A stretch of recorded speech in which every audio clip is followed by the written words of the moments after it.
If you're choosing between Vegas Pro and DaVinci Resolve, don't buy before watching this, because this isn't just video editor versus video editor.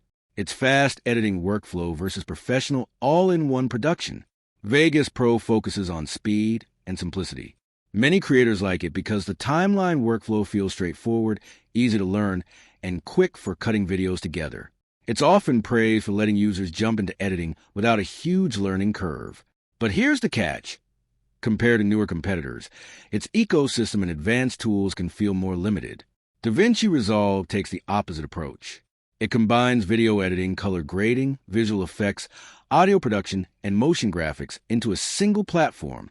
Many professionals use it because its color tools and production workflow are considered among the best in the industry.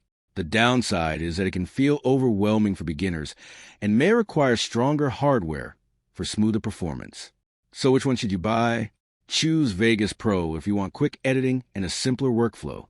Choose DaVinci Resolve if you want professional editing, color grading, and long-term flexibility.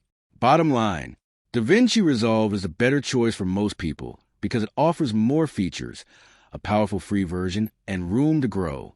But if you value speed and simplicity over advanced tools, Vegas Pro can still be the easier option. Thanks for watching. Don't forget to like and subscribe for more videos.